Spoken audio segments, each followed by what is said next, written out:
What if I told you that if you're planning to climb to diamond, or even just out of lower elos, or even to higher elos, that all you need to know is 3 fundamentals, 3 levels when it comes to vision control. And my name is Kain, I'm a League of Legends coach, and if you're interested in getting coaching yourself, feel free to check out the link in the description down below. Also, feel free to leave a like and subscribe if you're into this type of content. Now, without further ado, let's get started with level 1. So obviously the most important part when we're looking to place vision control is actually putting the ward down. But where are we going to place the ward? Well, that depends. Let's assume that we have no clue. We're like 10 minutes into the game and we have no clue where the enemy jungler is. What do we do? Well, in this situation, it doesn't really matter where we place the ward. We could either place it on this side of the map or on this side of the map. And I'm going to show you in a bit why that is. So let's go ahead and do that. So I'm going to place my ward here. And I'm going to show you why that is. Why we could just place a ward here. It's because we're going to hover our ward. That means that we're going to play close towards the ward that we just placed. And that's because right now, let's say that I'm fighting my lane opponent or I'm just laning in general, and the jungler tries to gank us from here.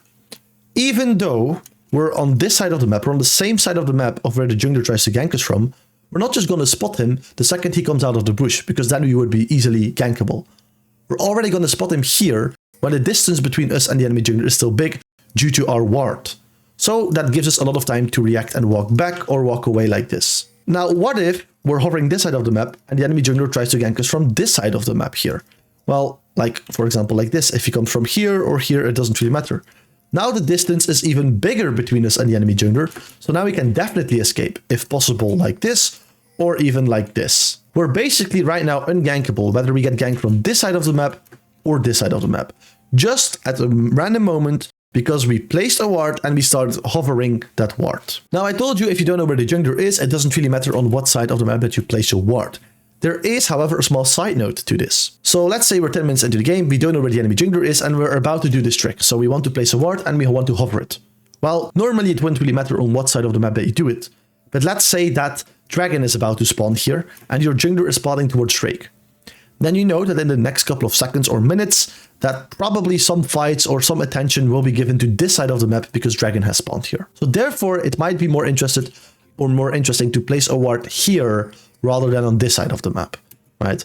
So even though it doesn't really matter where you place the ward in terms of tracking the jungler and being safe, sometimes it's more beneficial to place a ward on a certain side of the map due to an objective spawning or due to your jungler podding towards here, or maybe because your bot lane is very low and they're overextended, so you might want to roam, and then it's obviously also better to place a ward on this side of the map. But that is level 1. Now, what about level 2? Well, level 2 is basically the same as level 1, but we say it's not enough. I just told you that if you place a ward here, and you're hovering this side of the map, that you're safe from this side of the map, and from this side of the map. Well, that's not completely true. You're not always safe from this side of the map. And that depends on the type of jungler that you're facing. Because let's say right now, this jungler here is something like a Rammus or a Hecarim.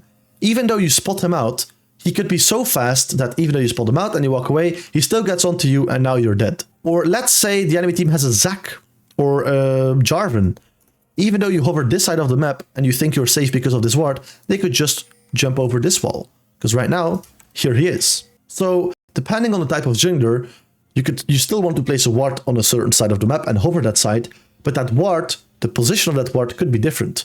So against a Zac, a Rammus, a Hecarim, a Jarvan, so against any jungler that has a lot of movement speed or that has a very big gap closer, I wouldn't place my ward here or here even. I would place it around here. If I place a ward here, and now I go back to the mid lane, I can already, and I'm like hovering this side of the map still because my ward is on this side of the map, and I spot out Zac or Jarvan or Rammus. Right now, this gives me a lot of time to react, to walk to here. Or I could even start positioning on this side of the map right now, because now on this side of the map, I'm a lot more safe.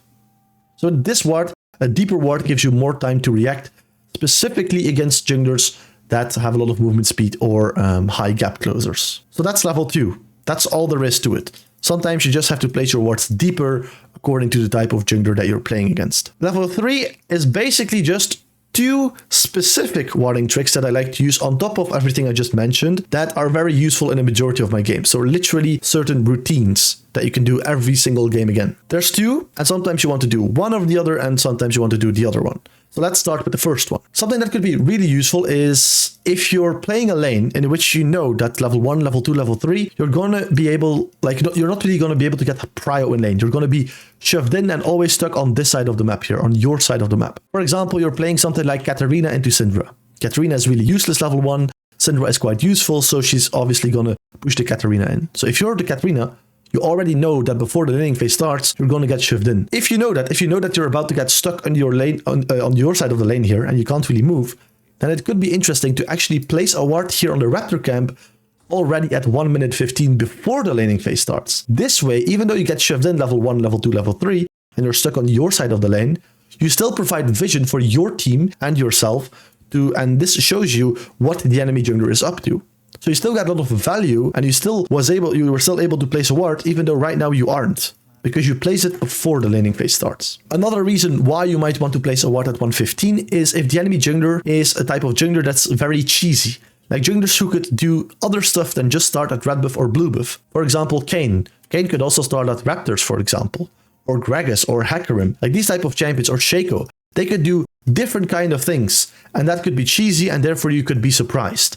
So instead of like waiting and see what they're going to do, we could place a ward at 115 that is guaranteed going to spot them, and then you know for a fact what they're up to. Now that was actually already the first warding trick. As for the second specific warding trick in level 3, I'm going to look at it right now by looking at actual gameplay from an Akali player that I coached 2 days ago. So to do this trick, you need a little bit of jungle tracking, a little bit of early jungle tracking. So we're going to look at it. How are we going to do this? So Akali is playing the lane, and I'm going to show you a concept that you probably already know.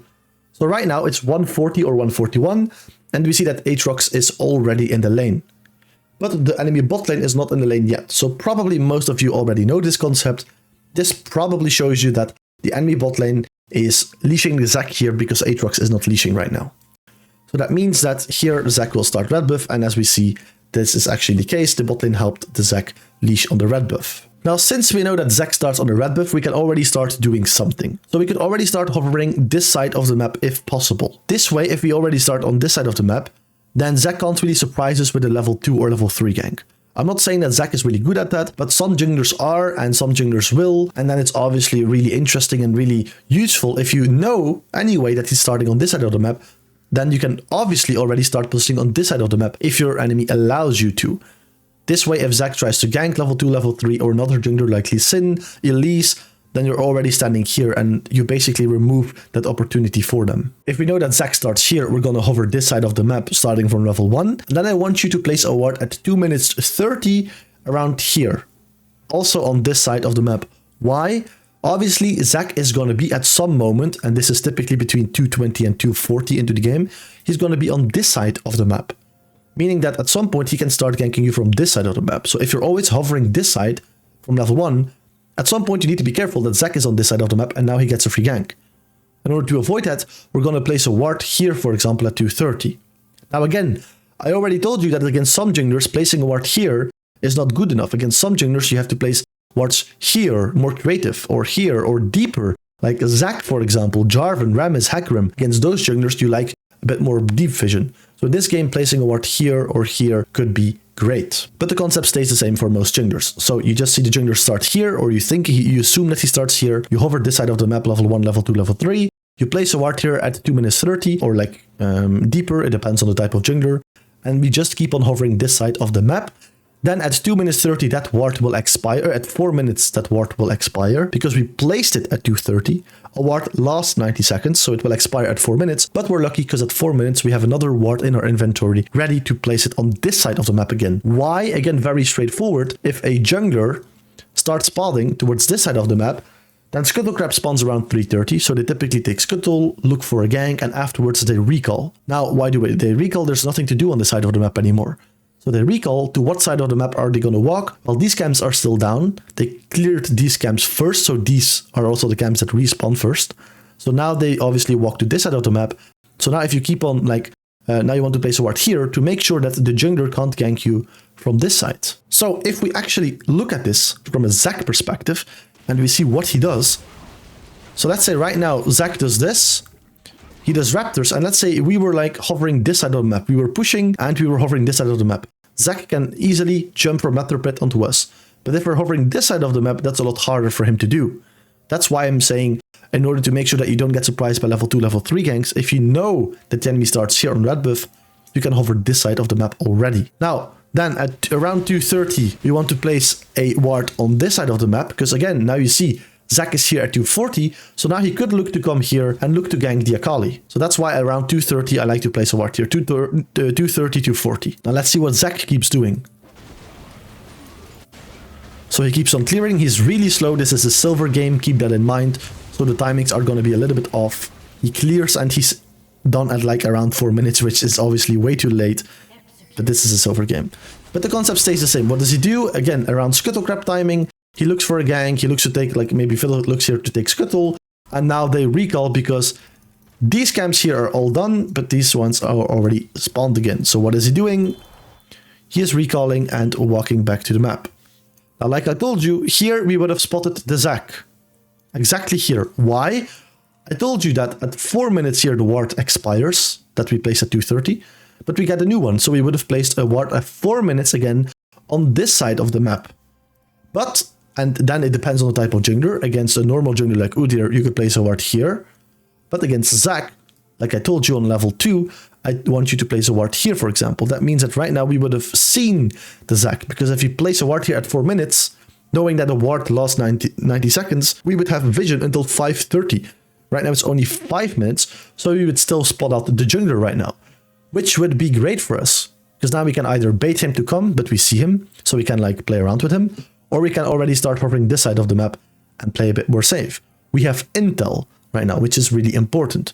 But right now Akali doesn't, because she's not abusing this warding trick. So this warding trick basically helps you to prevent you from dying in like the first 5 minutes and a half. Now, these two warding tricks that I just mentioned are tricks that I can use almost like I always used one or the other in one of my games. So that's why I mentioned them on top of everything else as a third level. But these are the 3 levels of warding. If you have any questions about this, feel free to ask me in the comments down below. Like I said before, if you're interested in coaching, feel free to check out the link in the description down below. That will take you to my coaching gig, basically. And obviously, feel free to like and subscribe on your way out. And hopefully, I'll see you in my next video.